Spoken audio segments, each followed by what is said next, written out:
First of all, let's get the big question out of the way, the one everyone wants to know. 7 hours, I think. You played for 7 hours. Yeah, something like that. I think that's actually the video done now, because that's all people seem to be talking about with this game. 7 hours out of 10. Does it feel about the right kind of length? Obviously, this is just a single-player thing. There's no extra stuff going on outside of that. Any longer, and I don't think I'd want to play much more of it. Okay. Like, so yeah, 7 hours is kind of perfect for what it's doing. Yeah, I don't think it needs to be any longer or any shorter. It's just a case of whether you see much value in what it's doing and whether it sets out to do what it's doing particularly well. It's a cinematic game, basically. Yep. And for a cinematic game, it kind of lives and dies by its cinema. Obviously, we've had games like this before, things like Heavy Rain, which was hokey as hell, but nevertheless it had like quite a compelling story, which kind of dragged you through.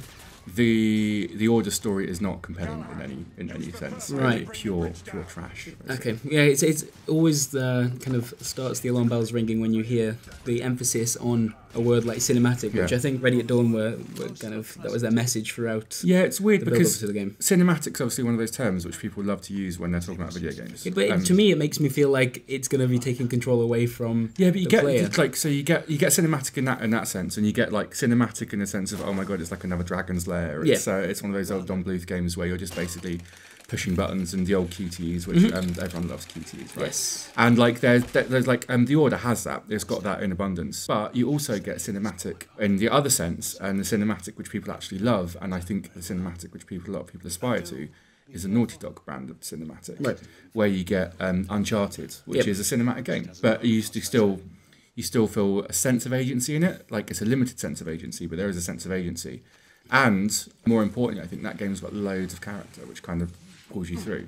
That's the problem. I think a lot of Sony's first-party games over the last year, or the PS4 games, they've all suffered because they have a distinct lack of character. Think back to Killzone, which is like super anonymous. That's the game with the orange eyes, and that's it. I don't know how else you define that game. And like, I know Infamous has got like that kind of edgy thing as well, but it didn't rub with me. So right now it sounds like it's just a visual thing. Well, the problem is there's so much wasted potential as well, though, because like the setting of the Order should be phenomenal, right? It's like this 19th century setting, kind of a fantasy thing, almost a bit like a bit not quite From Hell, a bit more fantastical than that. But it kind of leans in that kind of Alan Moore kind of thing. Sure. And it looks beautiful, but it just completely wastes that setting, though. Like, all the supernatural elements are completely they don't go anywhere. So as far as I'm aware, it's like Industrial Revolution meets werewolves of some description. Yeah, but so I don't want to go into spoiler territory or anything, but the supernatural element is restricted to 3 fights, which are basically looped and repeated verbatim. It's that weird thing. The production values are really high in the game, but its biggest set piece is repeated 3 times, exactly the same, and it's just weird. You find yourself in a warehouse again. It's like, I've been in this warehouse before, and then it's like, oh, it's this bit of the game. We're doing this again. Walk me through the actual gameplay itself. You mentioned that there are some QTs. Obviously, it's a third-person shooter, as you can see, but is it a good one? Where does it fall on scale? It's a cutting-edge third-person shooter for like 2010. It's not as bad as actually. I think it's moved on since I played it, previews and everything. And it's a perfectly competent third-person shooter with some nice stuff in it as well. There's like a few really cool weapons. You get like this arc gun which fires off lightning, which for some reason makes people's arms explode. Right. Okay. I mean, sure. Let's go with it. Why not? Yep. And you get this thermite gun where you like fire off clouds of explosive gas, which you then do a secondary shot and that explodes. Okay. It's like. It's got 2 interesting guns. Then, right. Then the rest of it's like rote, just like pistol, shotguns, and that kind of thing. And it's also one of those third-person shooters where like after like 2/3 of the way into the game, the enemies start wearing helmets, and it's like, it's one of these games. Let's not bother with any like interesting set pieces. Just go a bit bullet spongy. Yeah. It's fine. Yeah. Okay. Well, so far, you're not selling it to me that I'm well. not selling it particularly well. But on the flip side, it has got all these problems, but it looks gorgeous. And we're still at the point, I think, in these consoles' lifespans where people want something shiny. Yeah, I think so. Like they paid a decent amount of money for their consoles, and you want to see pretty things happen. Yeah. And the Order makes pretty things happen. More so with the exclusives as well, because it will be the reason that some people can go, look at what the PlayStation 4 can do. And the Order makes exceptionally pretty things happen. It looks phenomenal. The production values are great. Okay. But it's ultimately like super hollow.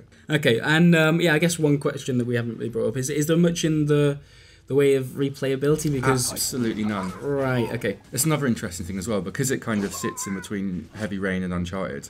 It's more towards the Uncharted end of things, in that you have absolutely no kind of say on the outcome of anything. There's no branching story paths. There's like branching QTs, but that basically means, do you hit a guy in the face or do you hit him like in the balls? And that's the only meaningful choice you have. And then beyond that, in terms of the actual shooting part of it and everything, there's no upgrades, there's no kind of choice in weapons or anything, and it's not good enough to you to want to come back to. So once like you're done with it, basically, after the 7 hours, you're done.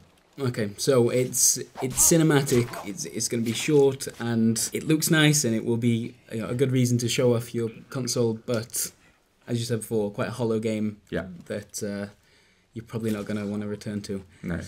All right, that's the Order 1886. You can check out the full review on the site as well, and I don't know what people are expecting. I think a lot of people will be quite disappointed with it. I don't know what Sony's expectations are for it. If they were expecting to set the world alight. Yeah, not the greatest game ever. Having said that, strong enough to build a franchise upon and it's set up that way, basically. It's, in fact, because the story, it's just heavy emphasis on the story, but the story goes nowhere. Okay. And at the end, you realise you just watched a 7-hour preamble for what they're hoping is going to be the start of a franchise. Right. Well, obviously, we'll wait and see how well it's received to see if that happens or not.